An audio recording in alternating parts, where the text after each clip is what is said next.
Welcome to big bang. This is Satish. ఎన్నికల వేళ AP politics ఇంట్రెస్టింగ్గా మారాయి.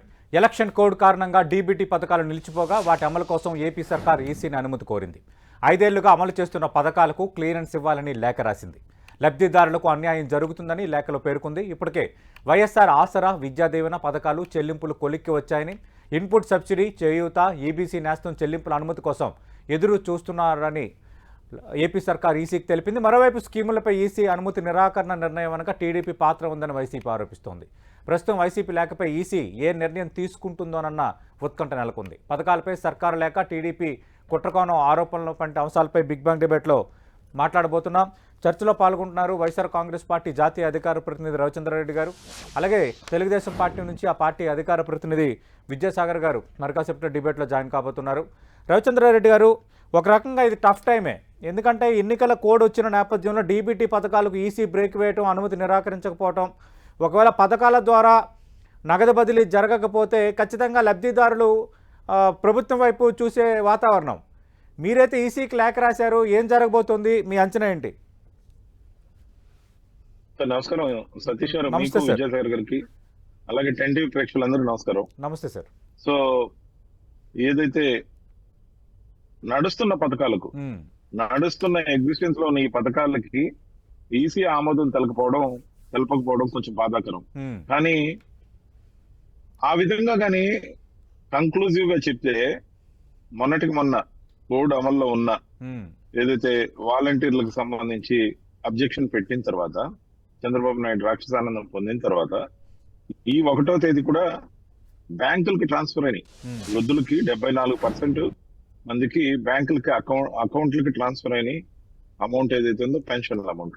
సో నగదు బదిలీ అనే దాని మీద వాళ్ళకి అబ్జెక్షన్ ఉంటే, అవ్వాతాతలకు కూడా వచ్చే నెల ఏదైతే జూన్ 1 ఉందో ఆ విధంగా ట్రాన్స్ఫర్ కూడా కాకూడదని చెప్పి అవ్వాతాతల మీద కక్ష తీర్చుకుంటున్న తెలుగుదేశం పార్టీని ఏమనాలో అర్థం కాదు. వాళ్ళు అబ్జెక్షన్ చెప్తారు, ఈసీ వెంటనే ఆమోదిస్తుంది. నష్టపోతున్నది ఆంధ్రప్రదేశ్ ప్రజలు, ముఖ్యంగా చాలా చిన్న చిన్న వృత్తులు, లేకపోతే అత్యంత అవసరార్థం వాడుకునే చిన్న చిన్న అమౌంట్లు ఇస్తారు. అవి పెద్ద పెద్ద అమౌంట్లు కాదు. దాంట్లో ట్రాన్స్పరెన్సీ ఉంది. 5 ఏళ్ల నుంచి అమలవుతున్న పథకాలు కోడ్ పేరుతో ఒక 3 నెలలు 2 నెలలు పైన ఏదైతే ఉందో అది ఇవ్వకూడదని నిర్ణయం తీసుకున్నప్పుడు ఒక పథకానికి ఒక రకంగా, ఇంకో పథకానికి ఇంకో రకంగా ఉండకూడదు అనేది మా మాట. ముఖ్యంగా ఇప్పుడు పెన్షన్లు అయితే ఇచ్చాం, చేయూతకు సంబంధించి కొన్నిటికి ఏదైతే మేము ఇస్తున్నామో అది కూడా నగదు బదిలీయే. మిగతా వాటిని అడ్డుకోవడం ఏంటి? అంటే కొన్ని వర్గాలకు న్యాయం జరగకూడదనా? ఈబీసీలకు కానీ వాళ్ళకి కానీ ఏది న్యాయం జరగకూడదా? ఏంది ఈ వివక్ష? ఈసీ కూడా ఒక నిర్ణయం తీసుకునేటప్పుడు ఒకదానికి ఒక స్టాండర్డ్ ఎట్లా? అన్ని కూడా మేము నగదు బదిలీ అనేది ఈ రోజు కొత్తగా చేస్తున్న ప్రయోగం కాదు. నగదు బదిలీ అనేది పాత మాట. Direct beneficiary transfer, whatever the amount in name of any scheme, we are transferring that amount transparently, very transparently to their accounts, not only from this 2 months or 1 month, but all the months in our government. So ఖచ్చితంగా కూడా మేము చేసే పనిలో ఎక్కడ దాపరికం లేదు, మధ్య దళారులు లేరు. ఇది కొనసాగుతున్న ఈ ప్రక్రియని పేదోళ్ళు నోరు కొట్టడం అని మేము అంటున్నాం. అందుకే ఈసీని పర్మిషన్ ఇవ్వమని లేఖ రాయడం జరిగింది. ఖచ్చితంగా కూడా ఈసీ అనుమతిస్తుంది ఎగ్జిస్టింగ్ పథకాలకని నేనైతే నమ్ముతున్నాం సార్. మేము అంటే రవిచంద్రారెడ్డి గారు, ఇక్కడ సమస్య ఎలా ఉంటుందంటే చాలా సెన్సిటివ్. ఒకటి, ఎన్నికల కోడ్ కారణంగా ఆపామని చెప్పడానికి ఈసీకి రైట్ ఉంటుంది. లేదు, ఇది పాత పథకాలే, ఈ పథకాలు కొనసాగించండి, ప్రతి నెల ఈ పథకాల ద్వారా, లేదంటే మీరు కొన్ని పథకాలు కొందరికి 3 నెలల్లో, కొందరికి 6 నెలలకో, లేదంటే సంవత్సరంలో ఒకసారి పడే, ఇలాంటి చాలా ఉన్నాయి ఇందులో. ఇవన్నీ పెట్టాలని మీరంటారు. కానీ ఇక్కడ మధ్యలో లబ్ధిదారులు ఏమైపోతారన్నదే ఇక్కడ ప్రశ్న. ఈసీ ఏమో ఎన్నికల కోడ్ని కారణంగా చూపుతుంది, అలాగే విపక్షాలు ఖచ్చితంగా ఇలాంటి ఇష్యూస్ ఉండేటప్పుడు కంప్లైంట్లు చేస్తున్నాయి. మీరేమో పథకాల అమలుకు గ్రీన్ సిగ్నల్ ఇవ్వాలంటారు. ఏం జరగబోతుంది సార్? ఎగ్జిస్టింగ్ పథకాలు ఏవైతే ఉన్నాయో, కొత్తగా పెట్టినవైతే ముఖ్యంగా వాటికి అనుమతి నిరాకరించినా తప్పలేదు. కానీ ఎగ్జిస్టింగ్ పథకాలు ఏవైతే ఉన్నాయో వాటిలో ఇప్పుడు పెన్షన్ కూడా ఉంది సార్. పెన్షన్ కూడా డీబీటీ కదా. ఈ వంకతో రేపు జూన్ 1వ తేదీ అవాతాత్తలు వాళ్ళకి ఓటేయలేదని కక్ష తీర్చుకోవడం కోసం ఒక కోడ్ అనేది ఎత్తేసే వరకు ఆ పెన్షన్ రాకుండా చేసే దుర్మార్గమైన చర్యలకు కూడా తెలుగుదేశం పార్టీ కుట్రపూర్తిగా ప్రవర్తిస్తుంది. అందుకే మా మీద కంప్లైంట్లు ఏంటంటే, పేదవాళ్ల నోటికాడికి చేరే వాళ్ళకి కనీస అవసరాలు ఖచ్చితంగా వాళ్ళకి చేరకూడదు అనేది ప్రతిపక్షం యొక్క పట్టుదల. ఖచ్చితంగా కూడా ప్రజల పక్షంలో ఉన్న మేము వైఎస్ఆర్సీపీ ప్రభుత్వంగా వైఎస్ఆర్సీపీ ఖచ్చితంగా కూడా ఈ ప్రభుత్వం ఏదైతే ఉందో పేదలకు మేలు చేయాలనే సంకల్పంతోనే మేము ఈసీకి లేఖ రాయడం జరిగింది. ఖచ్చితంగా సాధ్యాసాధ్యాలు పరిశీలిస్తారని మేము అనుకుంటున్నాం. ఒక స్కీమ్ కి ఏదైతే డీబీటీ అనుమతించి మరొక స్కీమ్ కి డీబీటీ అనుమతించకపోవడం, రెండు స్కీములు కూడా ముందు నుంచి రన్నింగ్ అవుతుండడం, దాంట్లో వివక్ష ఈసీ కనపడలేదని మేము అడుగుతున్నాం. అంటే మీ అంచనా ఎలా ఉండబోతోంది? ఒకవైపు ఏమో టీడీపీ దీని వెనక ఉందని ఆరోపిస్తున్నారు. సార్, ప్రజలకు మేలు చేసే ప్రతి కార్యక్రమం ఏదైతే ఉందో వైఎస్ఆర్సీపీ ప్రభుత్వం చేసింది. తెలుగుదేశం పార్టీ అడుగడుగున యజ్ఞం చేస్తున్నప్పుడు మంచి కోరి, సమాజ కళ్యాణం కోరి, పేద ప్రజల బాగు కోరి, వాళ్ళ అవసరాల కోసం ఏదైతే స్కీమ్స్ ప్రవేశపెట్టామో వాళ్ళకి మేము చేస్తున్న మేలు అనే యజ్ఞంలో వాళ్ళు రాక్షసులాగా ఏదైతే అడ్డుకునే ప్రయత్నం చేస్తున్నారో, యజ్ఞ ఫలం ఎప్పుడు కూడా లోక కళ్యాణం ఉంటుంది. అదేవిధంగా ఆంధ్రప్రదేశ్ లో ప్రజలకు మేలు జరుగుతూ వచ్చింది, జరుగుతుంది కూడా ముందు ముందు. ఎందుకంటే మేమే అధికారంలోకి వస్తాం కాబట్టి. తాత్కాలికంగా అయినా వాళ్ళకి ఇబ్బందులు కలిగించాలి. వీళ్ళు ప్రజల్ని ప్రజల్లాగా చూడటం లేదు సతీష్ గారు. ముఖ్యంగా అవ్వాతాతల్ని మొత్తం ఒక ఓట్ బ్యాంక్ గా చూస్తున్నారు. వీళ్ళు ఇటు మనకు ఓటు వేయరు. అదే విధంగా ప్రతి ఒక్క సెక్టర్ ని వీళ్ళు ఏదైతే ఎంచుకొని టార్గెట్ చేస్తున్నారో వాళ్ళు టార్గెట్ చేసే కొంది మరింత మెజారిటీలతో మరింత గొప్పగా మేము ఏదైతే ఇప్పటికే మా అంచనా ప్రకారం 160 సీట్లు పైగా మేము గెలుస్తామని అనుకుంటున్నామో, ఈ రోజు బ్యానర్ ఐటమ్ గా వాళ్ళ పేపర్ లో రాసేసుకున్నారు 160 పైగా వాళ్ళు గెలుస్తున్నారంట. ఏ సర్వేలో కూడా కనీసం మా దరిదాపుల్లో కూడా లేని వాళ్ళు 160 పైన గెలుస్తున్నారని బఫోన్ బ్యాచ్ లాగా ఏదైతే చెప్పుకుంటారో, ముఖ్యంగా పెద్ద జోక్ ఈ రోజు. అంటే రోజుకో రకమైన ప్రచారం. మేనిఫెస్టోలో మోడీ గారి ఫోటో గానీ, పురంధేశ్వరి గారి గాని ఫోటో గానీ లేదు. 3 పార్టీలు 2 పార్టీలు అయిపోయాయి. రోజువారీ ఎల్లో పత్రికల్లో వచ్చే ఫ్రంట్ పేజ్ యాడ్ లో ఒక్క చంద్రబాబు నాయుడు ఫోటో తప్ప పవన్ కళ్యాణ్ ఫోటో లేదు. పేరు కూటమి, వాళ్ళకి రాబోయేది మాత్రం ఘోరమైన ఓటమి. ఓకే, ప్రస్తుతం డిబేట్లో జాయిన్ అవుతున్నారు తెలుగుదేశం పార్టీ అధికార ప్రతినిధి విద్యాసాగర్ గారు. విద్యాసాగర్ గారు, ఏపీలో డీబీటీ పథకాలకు ఈసీ బ్రేక్ వేసింది. ఇవి ఆల్రెడీ ఎప్పటి నుంచి అమలవుతున్న పథకాలు కాబట్టి దీనికి గ్రీన్ సిగ్నల్ ఇవ్వాలని ప్రభుత్వం, లబ్ధిదారులకు న్యాయం చేయాలని ప్రభుత్వం ఈసీకి లేఖ రాసిన అంశం. అంటే తెలుగుదేశం పార్టీ ఒత్తిళ్లు, తెలుగుదేశం పార్టీ ఫిర్యాదులతోనే ఈ సమస్యలు వస్తున్నాయి. అటు పెన్షన్లకు సంబంధించి ఆ విధంగా వ్యవహరిస్తే ఈ పథకాలకు సంబంధించి కూడా మళ్ళీ ఈ విధంగా వ్యవహరిస్తున్నారు. అంటే రాజకీయానికి లబ్ధిదారులను బలి చేస్తున్నారు. ఇది వైఎస్ఆర్ కాంగ్రెస్ పార్టీ చేస్తున్న ఆరోపణ. మీ సమాధానం ఏంటి సార్? Good morning sir. అట్లాగే రవిచంద్ర గారికి కూడా నమస్కారం. గుడ్ మార్నింగ్ అండి. వైసీపీ ఆడలేక మద్దలు తరువు అంటే ఇదే అనుకుంటా. ఎందుకంటే వాళ్ళు వాళ్ళ ప్రెస్టేషన్ చూస్తుంటే మోడీ గారు అంటారు, పురంధేశ్వరి గారు అంటారు, పవన్ కళ్యాణ్ గారు అంటారు, చంద్రబాబు నాయుడు గారు అంటారు, పేపర్ అడ్వర్టైజ్మెంట్ అంటారు, మేనిఫెస్టో అంటారు. అసలు అక్కర్లేని సమాచారము అనవసరంగా మాట్లాడడం అంటే ఇదే అనుకుంటా. వాళ్ళు ప్రజలు మీతో ఉన్నారా లేదా అన్నది చూసుకోకుండా మీరు ఇది కాదు కదా, మీరు అది కాదు కదా, మీరు ఇది చేయలేదు కదా, ఈ ఫోటోల మీద గొడవ ఎందుకు, మేనిఫెస్టో మీద గొడవ ఎందుకు? అసలు మీ ప్రజల్లో మీ స్థానం ఎక్కడ ఉంది, ఏం చేస్తున్నారన్న దాని మీద మాట్లాడుకోకుండా ఈ అనవసరమైనటువంటి కూటమి ఇది వ్యవహారము ఇదంతా కూడా అది మా పార్టీకి సంబంధించిన వ్యవహారము, పవన్ కళ్యాణ్ గారికి సంబంధించిన వ్యవహారము, బీజేపీకి సంబంధించిన వ్యవహారము. ఇది వీళ్ళకి ఏం సంబంధం దాంతో? వీళ్ళు ఎందుకు భుజాలు తడుముకుంటున్నారు ఆ విషయంతో? వీళ్ళకి ఏం సంబంధం?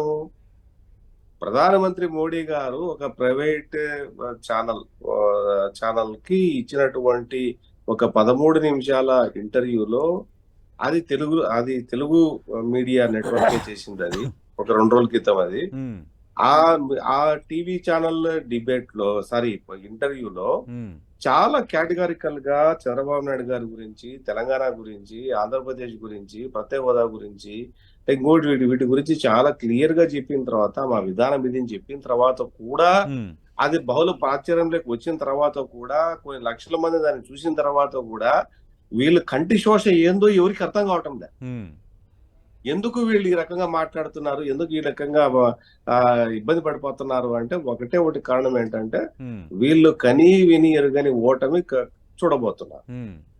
ఆ విషయం తెలుగుదేశం వాళ్ళు వేరే వాళ్ళు ఎవరైనా చెప్పారనుకోండి, మేము ఓడిపోతామా, మాకు అంత ఉంది, మాకు ఇంత ఉంది, మీకు ఎంత ఉందో మీరు ఓడిపోబోతున్నారు అంతే. కూటమికి ఓటమి తప్పదని కొద్దిసేపటి కిందటే రవిచంద్ర రెడ్డి గారు చేసిన కామెంటు. అదే ఈ రకంగా చెప్పుకోవటమే తప్ప, కానీ ప్రజలు ఏం కోరుకుంటున్నారు, ప్రజల మనసులో ఏముంది, ప్రజలు కూటమి బలంగా ఉందా లేదా, కూటమి ప్రజలు చూస్తున్నారా లేదా అనేది పక్కన పెట్టేస్తే, వీళ్ళు పక్కన పెట్టేసి వీళ్ళు ఆల్రెడీ గెలిచిపోయినట్టుగా, వీళ్ళేదో ఆల్రెడీ గెలిచినట్టుగా లేకపోతే గెలవబోతున్నట్టుగా కంటున్న కళలు ఏవైతున్నాయో అవి కళలు అయిపోతాయి అని చెప్పేసి వీళ్ళకి అర్థం కావటం లే. ఓకే, వీళ్ళు నేను చెప్పి ఘోరాతి ఘోరమైన ఓటమి వైసీపీ పార్టీ చూడబోతోంది రాష్ట్రంలో. ఓకే, చాలా ఘోరాతి ఘోరమైనటువంటి ఓటమి, మామూలు ఓటమి కూడా కాదు ఇది. ఓకే, వీళ్ళ అహంభావాన్ని దెబ్బ కొట్టే రీతిలో, వీళ్ళ తలతిక్క సమాచారాన్ని దెబ్బ కొట్టే రీతిలో, వీళ్ళ కళ్ళు బైర్లు కమ్మే రీతిలో, ఓకే, వీళ్ళు ఊహించిన రీతిలో ఓకే, ప్రజలు ఆంధ్రప్రదేశ్ తీర్పు ఇవ్వబోతున్నారు. ఓకే, కనీసం వీళ్లకు అంటే చెప్పాలంటే ఒక నెల్లూరు నుంచి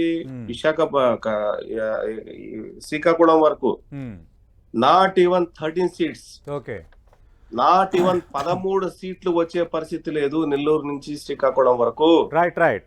అంత ఘోరాతి ఘోరమైన మీ సర్వేలు మీకు అనుకూలంగా మీరు చెప్తున్నారు, మేము బలంగా ఉన్నామని వాళ్ళు చెప్తున్నారు. ఇంకా ఎందుకు వారం రోజులే ఉంది, కరెక్ట్ 78 days ఉంది. AP people will decide. AP people will decide. Exact గా రవిచంద్ర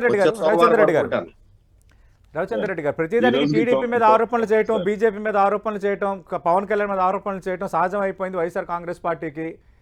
అంటే ఒక ఓటమి భయంతో ఏదేదో మాట్లాడుతున్నారు, ఏవేవో చేస్తున్నారు, ఎక్కువ ఊహించుకుంటున్నారు. ఇది తెలుగుదేశం పార్టీ ఆరోపణలు. సార్ మేము ఊహించుకోవచ్చు, ఎందుకంటే ఎక్కువ ఊహించుకోవచ్చు, తక్కువ ఊహించుకోవచ్చు, కానీ జనాలు తీర్పిస్తారు. కానీ వాస్తవాలు చెప్తే వాళ్ళకి మింగుడు పడ్డం. మీరు చెప్పండి సార్, మేనిఫెస్టో మీద 2 ఫోటోలు ఉన్నాయా లేదా? పేరుకి 3 పార్టీలు కొంటాం కదా. అంతేకాదు ప్రతి అడ్వర్టైజ్మెంట్ లో బాబుని మళ్ళీ రప్పిద్దామని వేసుకుంటున్నారు, కానీ పవన్ కళ్యాణ్ ఊసు ఫోటో ఎక్కడా లేదు కదా. అంటే ఉన్నది చెప్పడం తప్ప సార్, వాళ్ళు చేస్తున్న పని చెప్పడం తప్ప, వాళ్ళు ఇచ్చిన హామీలు సూపర్ 6, సూపర్ 7 అన్ని బోగస్ హామీలు.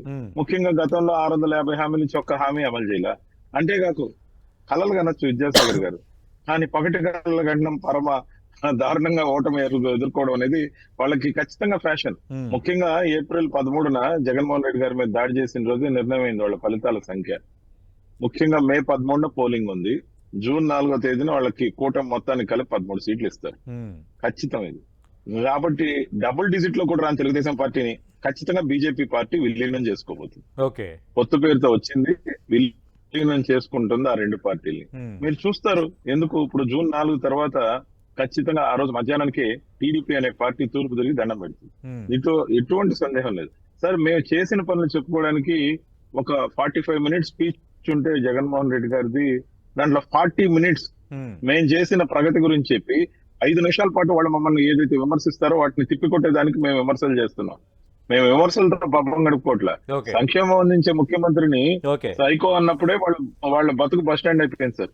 ముఖ్యంగా ఏంటంటే ఆయన 14 సంవత్సరాలు అందించిన పాలన, గత పాలన అంతా కూడా సైతాన్ పాలన.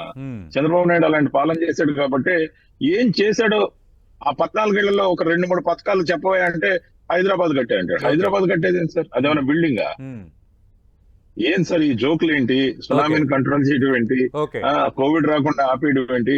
లేకపోతే లేనిపోయిన అమరావతి మొత్తాన్ని ఏసీ చేయడం ఏంటి? అమరావతి అంటే ఒక బస్సు అనుకున్నాడా ఏంటి?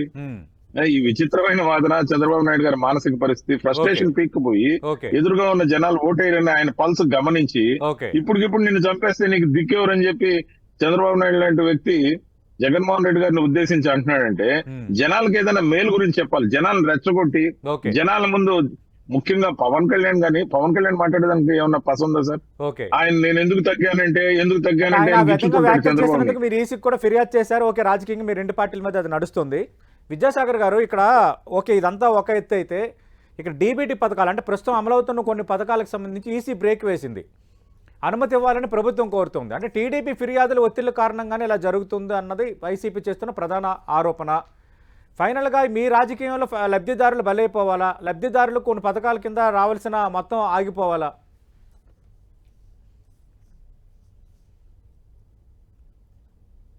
విద్యాసాగర్ గారు, అంటే ఈ చంద్రబాబు నాయుడు గారు గురించి రవిచంద్ర రెడ్డి గారు ఎంత మాట్లాడినా ఆయన హుందాతనం ఏం తగ్గదు. ఆయన హుందా ఏం తగ్గదు. అసలు వైసీపీ పాలనలో ఈ 5 సంవత్సరాల్లో కియాలో 0.25% ఉన్నటువంటి పరిశ్రమ ఈ రాష్ట్రాన్ని తీసుకొచ్చిన పాపాన పోలే. కాబట్టి ప్రజలకు కళ్ళ ముందర కనపడుతున్న దాన్ని కనపడకుండా చేయాలని చెప్పేసి రూపు మాపాలని చెప్పేసి అసెంబ్లీలో తీర్మానం పెట్టి రాజశేఖర గారి పేరు మీద లెటర్ సృష్టించి దాని దౌర్భాగ్యమైనటువంటి నీచమైన పరిస్థితికి వైసీపీ పార్టీ అసెంబ్లీలో దిగజారుడిగా కంటే కూడా మేము అటువంటి దరిద్రమైన పనులు మేము చేయలేము.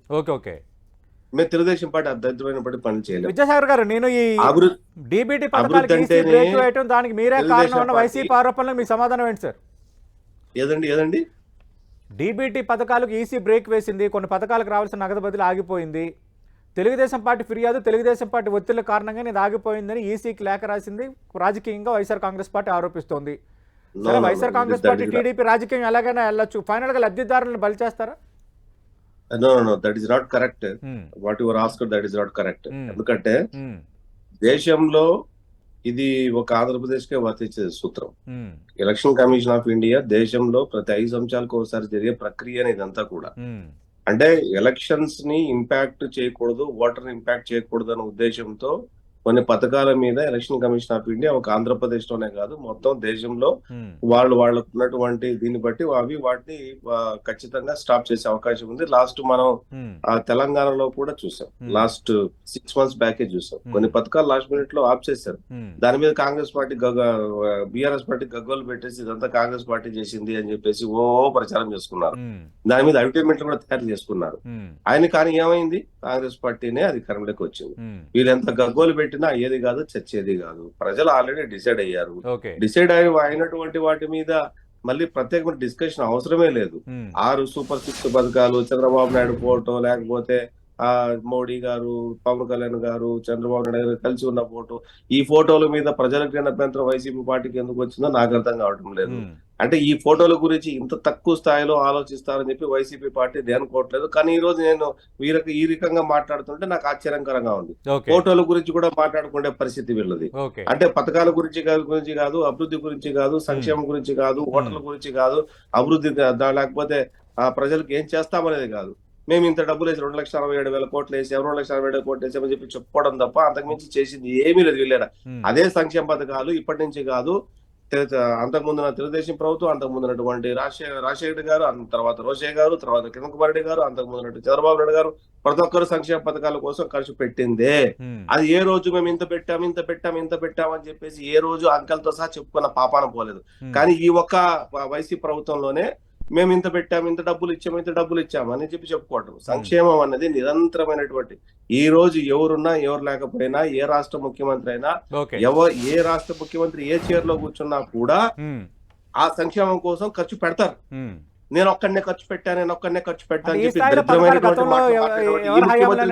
ఆశ్చర్యకరంగా ఉంది అంటున్నాను నేను. అంటే 2,35,000 కోట్లు లబ్ధిదారులకి పథకాల కింద ఇచ్చామని వైఎస్ఆర్ కాంగ్రెస్ పార్టీ చెప్పుకుంటుంది. 2,70,000 నేను అదే చెప్తున్నాను. పుట్టిన బిడ్డ దగ్గర నుంచి చచ్చిపోయే మనిషి వరకు ఈ రాష్ట్రంలో కాదు ఏ రాష్ట్రంలో అయినా సరే పథకాలు వాళ్ళ వారి వయసు తగినట్టు, వాళ్ళ రిజర్వేషన్ తగినట్టు ఉంటాయి. అది ఏమి ఈ ఒక్క ముఖ్యమంత్రి చేయలేదు. చంద్రబాబు నాయుడు గారు వచ్చి చంద్రబాబు నాయుడు గారు చేస్తారు. లేదు పక్కన తమిళనాడు రాష్ట్రంలో జయలలిత పోయిన తర్వాత స్టాలిన్ గారు చేస్తున్నారు. కేరళలో ఎల్డిఎఫ్ చేస్తోంది. కర్ణాటకలో బీజేపీ తర్వాత కాంగ్రెస్ చేస్తోంది. తెలంగాణలో బీఆర్ఎస్ చేసిన పథకాలు ఆల్మోస్ట్ కంటిన్యూ కాంగ్రెస్ చేస్తుంది. రేపొద్దున మళ్ళీ బీఆర్ఎస్ చేస్తుంది, లేకపోతే రేపొద్దున కంటిన్యూ కాంగ్రెస్ చేస్తుంది. సంక్షేమ నిరంతర ప్రక్రియ అంతే తప్ప ఒకరు వచ్చి ఒకరు స్టాప్ చేసి రవిచంద్ర రెడ్డి గారు మొదలుపెట్టి కొత్తగా ఏముండవు. రవిచంద్ర రెడ్డి గారు, పథకాలకు ఈసీ బ్రేక్ వేయటము సర్వసాధారణము, ఇది ఎన్నికల ప్రక్రియలో భాగంగా జరిగేదే. గతంలో తెలంగాణలో కూడా మనం చూసాము. రైతు భరోసాకు సంబంధించి, రైతు రుణమాఫీకి సంబంధించి ఈసీ బ్రేక్ వేసిన అంశాన్ని ఈరోజు టీడీపీ ప్రస్తావిస్తోంది. దానికి టీడీపీ విపక్షాల కారణం ఎలా అవుతాయన్నది వాళ్ళు అడుగుతున్న ప్రశ్న. సార్ సర్వసాధారణం అయితే వీళ్ళెందుకు సార్ లేఖ రాసి వెంబడబడ్డాం? సర్వసాధారణంగా వాళ్ళు కోడ్ ప్రకారం చర్య తీసుకుంటారు కదా. సర్వసాధారణం కాదు, ఇక్కడ పేదలకు లబ్ధి జరగకూడదు. పేదవాళ్లలో వీళ్ళని ఓట్ బ్యాంక్ గా జగన్మోహన్ రెడ్డి వారి ఓట్ బ్యాంక్ గా చూస్తున్నాడు. ఇది పేదలు పెత్తందారుల యుద్ధం అని ఎప్పుడైతే జగన్మోహన్ రెడ్డి గారు అన్నారో పేదల మీద వీళ్ళకి కక్ష ఎక్కువైపోయింది. ముఖ్యంగా ఏదైతే ఇందాక విద్యాసాగర్ గారు చెప్పారో మోడీ ఫోటోతో వీళ్ళకేం పని, పవన్ కళ్యాణ్ అంటే పేరు కూటమి ఏర్పరిచి 3 పార్టీల్లో ఒక పార్టీ మేనిఫెస్టోలో మాయం, రెండో పార్టీ అడ్వర్టైజ్మెంట్ లో మాయం, మూడో చర్య ఏంటో తెలుసా సార్? పొరపాటు వీళ్ళు అధికారంలోకి వస్తే మేనిఫెస్టో మాయం, ఎటు రారు అనుకోండి. పోయినసారి మేనిఫెస్టో మాయం, వెబ్సైట్ నుంచి తీస్తారు, పార్టీ వెనకాల గొయ్యి తీసి పాతేశారు, ఎక్కడ మేనిఫెస్టో దొరకకుండా చేశారు ప్రజలకి. ఖచ్చితంగా కూడా అందుకే మేము దాన్ని కూడా చూపిస్తూ తిరుగుతున్నాం కదా. వాళ్ళ మేనిఫెస్టో, వాళ్ళ హామీ పత్రం సార్ 25,000 రూపాయలు మహాలక్ష్మి పథకం ద్వారా పుట్టిన ప్రతి ఆడపిల్లకి జమ చేసే బాధ్యత నాది అని చెప్పి చంద్రబాబు నాయుడు గారు హామీ ఇచ్చి ముగ్గురు సంతకం పెడితే, ముఖ్యంగా 2014 నుంచి 2019 దాకా ఒక ఆడపిల్ల కూడా ఆంధ్రప్రదేశ్ లో పుట్టలేదు సార్. ఎందుకు సార్ ఉత్తుత్తి హామీలు ఇస్తారు? వాళ్ళు ఇచ్చేయన్ని ఉత్తుత్తి హామీలు, బోగస్ మేనిఫెస్టో పేరుతో మ్యానిపులేటెడ్ ఫెస్ట్ ఏదైతే ఏర్పాటు చేస్తాడో, విందు పెడతామని బొంద పెట్టే రకం చంద్రబాబు. ఖచ్చితంగా కూడా ఏది నమ్మదగ్గ వ్యక్తి కాదు. చంద్రబాబు నాయుడు అంటేనే మోసానికి పర్యాయ పదం, అబద్ధానికి అనైతికానికి అద్దంలో చూసుకుంటే చంద్రబాబే కనపడతాడు ఎవరికైనా. కాబట్టి చంద్రబాబును వద్దనుకున్నారు, వద్దు బాబో వద్దు అని రేపు తీర్పు ఇవ్వబోతున్నారు. ఈ రోజు నుంచి 9 రోజుల్లో పోలింగ్ ఉంటుంది. ఉదయం 10:30 కల్లా మనకు ఓట్లు పట్టడం లేదని తెలుస్తుంది వాళ్ళకి. ఖచ్చితంగా 2 గంటల కల్లా ఏజెంట్లు కూడా పారిపోయే రోజు వాళ్ళకి దగ్గరలోనే ఉంది. కరెక్ట్ గా 9వ రోజు మిడ్ డే డిబేట్ ఏదైతే మీరు పెడతారో 1:30 to 2, దాంట్లో నన్ను దయచేసి పిలవాల్సిందిగా కోరుకుంటున్నా. అప్పటికే వీళ్ళకి అర్థం అయిపోద్ది సినిమా ఏందో. ఓకే భారీ అంచనాలతో, భారీ ఆశలతోనైతే ఉన్నారు మీ మాటలు బట్టి. 100% sir, we are very much confident about people ఎప్పుడు కూడా విశ్వాసంగా అంటే బాగా మంచిగా చేసిన వాళ్ళని ఆదరిస్తారు సార్. అందుకే జనం మీద మాకు నమ్మకం, జగన్మోహన్ రెడ్డి గారికి జనం మీద నమ్మకం. జనం కోసం ఆయన పని చేశాడు. రైట్. విద్యాసాగర్ గారు, ఇప్పుడు ఈసీ ఎన్నికల ప్రక్రియలో భాగంగా సర్వసాధారణం ఈ పథకాలకు బ్రేక్ వేయటం అన్న అంశం పైన మరి అలాంటప్పుడు తెలుగుదేశం పార్టీ ఎందుకు లేఖలు రాస్తోంది? ఈ పథకాలకు సంబంధించి, డీబీటీ పథకాలకు సంబంధించి ఇన్ఫ్లుయెన్స్ అవుతాయని. ఇది వైసీపీ అడుగుతున్న ప్రశ్న. ఎన్నికల కోడ్ ఉంటే ఎన్నికల కమిషన్ చూసుకుంటుంది కదా, వీళ్ళు పదే లేఖలు రాసి ఎన్నికల కమిషన్ ఎందుకు గుర్తు చేయాలి? సార్, లేఖలు ఒక తెలుగుదేశం పార్టీ రాసిందా? తెలుగుదేశం పార్టీ చేసే ప్రచారం మీద వైసీపీ వాళ్ళు ఎన్నిసార్లు ఎలక్షన్ కమిషన్ ఆఫీస్ ఉత్తరాలు రాశారు, ఎన్నిసార్లు ఇల్లు కలిశారు. ఇక్కడ ఏమైనా మాటకు వస్తే మేనిఫెస్టో గురించి మాట్లాడేటువంటి వీళ్ళు 2019 మేనిఫెస్టో ఒకసారి ఎత్తుకొని చదవమని చెప్పండి. ప్రత్యేక హోదా మీద ఏం రాశారు, మద్యపానం మీద ఏం రాశారు, సిపిఎస్ మీద ఏం రాశారు, ఉద్యోగాల మీద ఏం రాశారు? అసలు మేజర్ ఇష్యూస్ 2024 మేనిఫెస్టోలో రిఫ్లెక్ట్ అయినాయా? ఏ మేనిఫెస్టో గురించి ఎవరు మాట్లాడాలా? అవి ఈరోజు ఎందుకు లేవు? మద్యపాన నిషేధం గురించి, మద్యపాన నిషేధం చేసిన తర్వాతే మీ బిడ్డ మీ దగ్గరకు వచ్చేట్టు ఓటు వచ్చి అడుగుతాడు అన్నాడు. 24 సంవత్సరాల మద్యపాన ఆదాయాన్ని తాకట్టు పెట్టి ఈ బిడ్డ ప్రజల ముందుకు వస్తున్నాడు. సిపిఎస్ విధానంలో నేను రద్దు చేస్తా అని చెప్పిన ఒక వారంలో చేస్తానమ్మ పెద్ద మనిషి. ఈ రోజు ఎన్ని వారాలు అయినాయో, ఎందుకు మళ్ళీ ఈ బిడ్డ ప్రజల ముందుకు వస్తున్నాడో అడగాల. మెడల వంచి ప్రత్యేక హోదా తీసుకొని వస్తాను అని చెప్పిన ఈ బిడ్డ ఏ మొహం పెట్టుకొని ప్రజల ముందుకు వచ్చాడో వాళ్ళ పార్టీ వాళ్ళు చెప్పాలి. ఈ తీసుకొని వస్తానని చెప్పేసి వచ్చినటువంటి ఈ పెద్ద మనిషి ఎన్ని ఉద్యోగాలు తీసుకొని వచ్చాడో ప్రజల ముందుకు వచ్చి చెప్పాలి. రవిచంద్రరెడ్డి గారు మేనిఫెస్టో కోసం మాట్లాడుతున్నారు కానీ చాలా వాటిని నెరవేర్చలేదన్న అంశాన్ని విద్యాసాగర్ గారు ప్రస్తావిస్తున్నారు. ఒకటి, రెండు, మీరేమనుకుంటున్నారు? ఈసీ ఏం చేయబోతుంది? ఈసీ ఒకవేళ మీరు అంటున్న డీబీటీ పథకాలు కనుక గ్రీన్ సిగ్నల్ ఇవ్వకపోతే అప్పుడు మీరేం చేస్తారు? అంతిమంగా ఈసీ తీసుకునే నిర్ణయమే ఫైనల్. కానీ ఈసీకి మేము చేసేది మానవతా దృక్పథంతో ఎగ్జిస్టింగ్ ఏదైతే పథకాలు ఉన్నాయో ఆ పథకాలకు సంబంధించి దయచేసి అడ్డుకోవద్దు. లబ్ధిదారులకి ఇది కొత్తగా చేస్తున్నది కాదు, ట్రాన్స్పరెంట్ గా ముందు నుంచి చేస్తున్నది. ఇదే విధంగా ముసలి వాళ్ళకి అవ్వతాతలకు కూడా ఈసారి కూడా బ్యాంక్ లో మేము వేసినట్టే వాళ్ళకి బ్యాంక్ ద్వారా ఏదైతే అందించాలనుకుంటున్నాం మా లక్ష్యంలో స్పష్టత, ప్రజల మీద ప్రేమ ఉంది. వాళ్ళకి ఏంటంటే ప్రజలంటే ఓటు బ్యాంక్ సార్. ఆ ఓటు బ్యాంక్ పాలిటిక్స్ కోసం ఏ సెక్టర్ లో అయితే వాళ్ళు ఓట్లు రావనుకుంటున్నారో వాళ్ళకి ఎవరికి లబ్ధి చేకూడకూడదు అనేసి కుట్ర ఏదైతే చేస్తున్నారో. ముఖ్యంగా నేను ఇందాక కూడా చెప్పా, 2014 నుంచి 2019 వరకు ఒక్క ఆడబిడ్డ కూడా ఆంధ్రప్రదేశ్ లో పుట్టలేదని తీర్మానించిన చంద్రబాబు నాయుడు ఆడపిల్ల అంటేనే వివక్ష, ఆడవాళ్ళంటే గౌరవం లేదు. ముఖ్యంగా ఏంటంటే ఆ రోజు అన్నాడు సార్, కోడలు మగబిడ్డను కంటానంటే అత్త వద్దంటుందని, అంటే ఆడపిల్ల పుట్టకూడదని ఆయన కోరిక. ఓకే. అంత దారుణమా సార్? మరి ఒక్క బిడ్డ కూడా పుట్టలేదా సార్? 25,000 రూపాయలు కనీసం 10 మందికైనా వేసాడు సార్. ఓకే. ఓకే. 5 సంవత్సరాల్లో ఒక్కరికి కూడా ఇవ్వలేదంటే మహాలక్ష్మి పథకం అని ఓకే. ఎటువంటి దొంగ హామీలు ఇస్తారు సార్? రైట్. టైం అందుకని అప్ సార్. చంద్రబాబు నాయుడు నమ్మరు సార్. అందుకని రైట్. మమ్మల్ని తిరిగి ఆశీర్వదిస్తారు. ఓకే, మేము ఓకే, చేసిన ఓకే. మేలు నచ్చుంటే, మీకు చేరుంటే ఓకే. మమ్మల్ని ఓకే. తిరిగి రైట్. రైట్. ఆశీర్వదించి థ్యాంక్ యూ జగన్మోహన్ రవిచంద్ర రెడ్డి గారు, రెడ్డి థ్యాంక్ యూ గారు విద్యాసాగర్ గారు.